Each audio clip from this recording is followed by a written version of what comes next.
हे प्रभु, इस रात हमारे घर की रक्षा कर, हमारे दरवाजों पर अपनी शांति रख, हमारी नींद को मीठा बना और हमारे सपनों को भय से मुक्त कर। यदि कोई आत्मिक युद्ध चल रहा हो, यदि कोई अदृश्य भय हमें घेर रहा हो, तो प्रभु अपने स्वर्गदूतों को भेज और हमें चारों ओर से ढक ले। प्रभु, हम अपने परिवार को तेरे चरणों में रखते हैं। जहां भी वे हो, जैसे भी हो, तू उन्हें सुरक्षित रख, उनके मन में भी शांति दे और उनके हृदय में भी विश्राम। हे पिता, जो इस समय अकेले हैं, जो उदास है, जो आंसुओं के साथ सोने जा रहे हैं, उनके पास तू स्वयं बैठ जा। उन्हें यह एहसास करा कि वे अकेले नहीं हैं। प्रभु, जो बीमार हैं और दर्द के साथ लेटे हैं, उन पर अपनी चंगाई की छाया डाल। जो अस्पतालों में हैं, जो दवाइयों पर निर्भर हैं, तू ही उनका सहारा बन। हे प्रभु, आज हम अपने पापों को स्वीकार करते हैं। हम ये नहीं छुपाते, हम ये नहीं टालते। हम जानते हैं कि तू क्षमा करने वाला परमेश्वर है। अपने अनुग्रह से हमारे हृदय को धो दे, हमारी आत्मा को हल्का कर, ताकि हम बिना बोझ के सो सकें। प्रभु, दिन में जो उत्तर नहीं मिले, उनके लिए हम चिंता नहीं करेंगे, क्योंकि हम जानते हैं कि तू रात में भी काम करता है। जब हम सो रहे होंगे, तू तब भी जाग रहा होगा। जब हमारी आंखें बंद होंगी, तब भी तेरी आंखें हम पर होंगी। हे पिता, हमें यह सिखा कि हर रात तुझ पर भरोसा करके सोएं, हर डर को तेरे हवाले करें, हर चिंता को तेरे चरणों में छोड़ दें। प्रभु, यदि कल का दिन हमारे लिए कठिन हो, तो आज रात हमें सामर्थ्य दे। यदि कल कोई निर्णय लेना हो, तो आज रात हमें बुद्धि दे। हे प्रभु, हम ये नहीं जानते कि ये हमारी कितनी भी रात है, और ये भी नहीं जानते कि हमारी कितनी रातें बाकी हैं। उपवास पूरा होने के बाद सबसे पहले यह जानना बहुत जरूरी है कि हमारा शरीर एक लंबी शांति से होकर निकला है।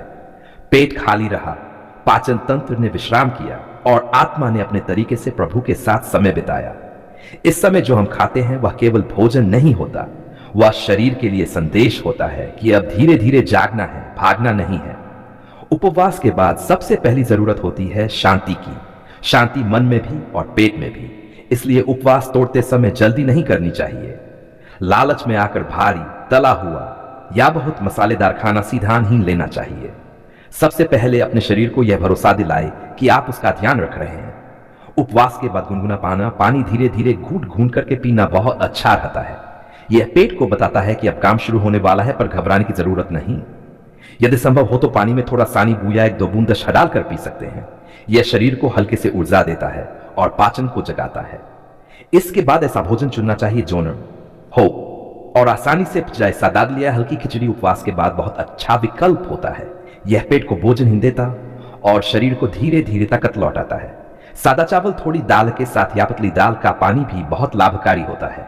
यह शरीर को पोषण देता है, लेकिन थकाता नहीं। दही अगर शरीर स्वीकार करे तो थोड़ी मात्रा में लिया जा सकता है। दही पेट की गर्मी को शांत करता है और पाचन को संतुलन में लाता है।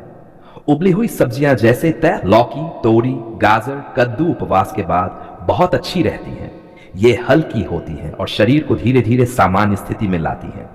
फलों में केला, पपीता, सेब या मौसमी फल थोड़ी मात्रा में खाए जा सकते हैं। फल शरीर को प्राकृतिक ऊर्जा देते हैं और पेट पर जोर नहीं डालते। उपवास के बाद भोजन की मात्रा हमेशा कम रखनी चाहिए।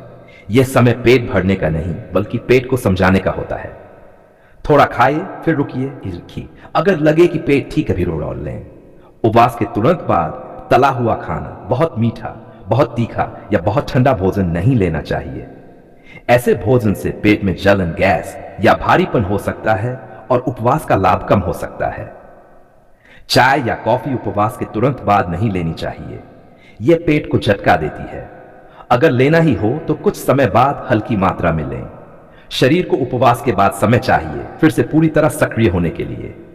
जैसे सुबह नींद से उठने पर हम तुरंत दौड़ नहीं लगाते, वैसे ही उपवास के बाद भोजन भी धीरे धीरे होना चाहिए। यह भी याद रखें कि उपवास केवल शरीर का नहीं, मन और आत्मा का भी होता है।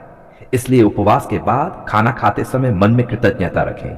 हर निवाले के साथ धन्यवाद कि आपने हमें यह भोजन दिया।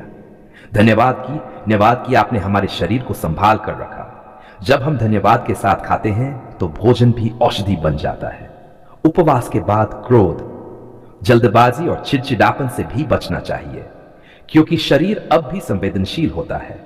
अगर कमजोरी महसूस हो तो घबराए नहीं, यह सामान्य है। धीरे धीरे शक्ति लौट आती है। पर यदि चक्कर अत्यधिक कमजोरी या सहजता हो तो तुरंत आराम करें और हल्का भोजन लें।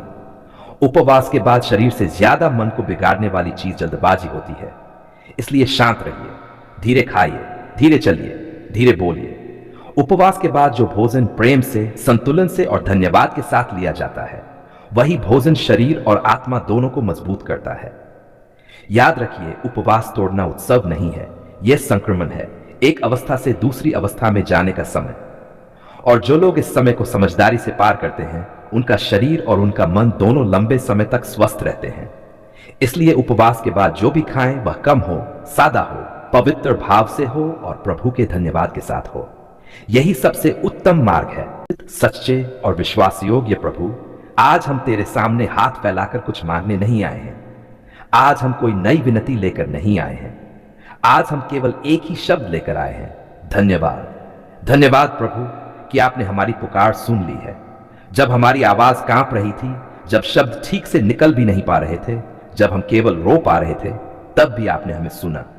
जब हमें खुद समझ नहीं आ रहा था कि हम क्या कहें, तब आपने हमारे दिल की गहराइयों को पढ़ लिया। धन्यवाद प्रभु कि आपने हमें अनदेखा नहीं किया। धन्यवाद कि आपने हमें अकेला नहीं छोड़ा। धन्यवाद कि आपने यह साबित कर दिया कि हमारी प्रार्थनाएं हवा में नहीं जाती। प्रभु, हम याद करते हैं वह समय जब हमने आपको पुकारा था, वह समय जब रास्ते बंद दिखाई दे रहे थे, वह समय जब उम्मीद बहुत कमजोर लग रही थी, वह समय जब लोगों ने साथ छोड़ दिया था, पर उस समय भी आप चुप नहीं थे, आप दूर नहीं थे, आप हमारी जिंदगी में काम कर रहे थे। धन्यवाद प्रभु कि आपने सही समय पर उत्तर दिया, शायद हमारे समय पर नहीं, लेकिन हमेशा सही समय पर।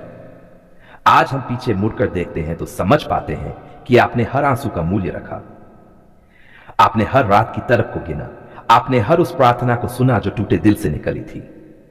प्रभु, हम स्वीकार करते हैं कि कई बार हम अधीर हो गए, कई बार हमने सोचा कि शायद आप सुन नहीं रहे, कई बार हमने शिकायत की, सवाल उठाए और आपकी योजना पर संदेह किया। फिर भी आपने हमें छोड़ा नहीं, आपने हमारा हाथ ढीला नहीं किया, आपने हमें गिरने नहीं दिया।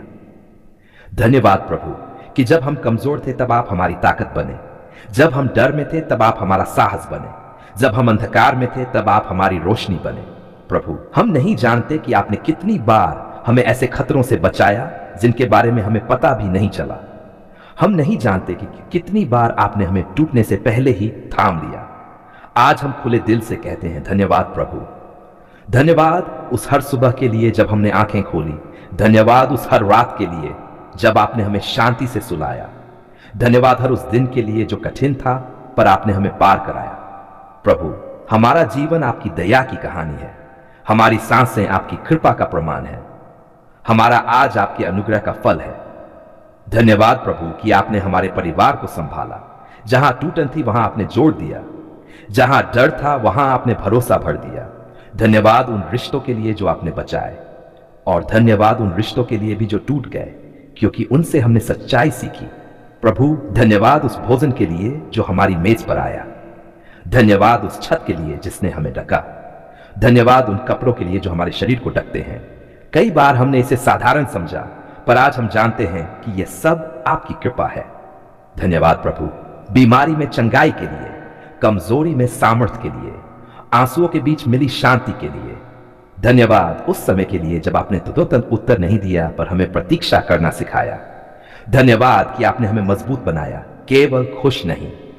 प्रभु, आज हम ये भी धन्यवाद देते हैं उन प्रार्थनाओं के लिए जो अभी पूरी नहीं हुई हैं, क्योंकि हमें भरोसा है कि आप अभी भी काम कर रहे हैं। हम ये मानते हैं कि जो कुछ भी आपने किया वह हमारे भले के लिए था, और जो आप करने वाले हैं वह भी हमारे भले के लिए होगा।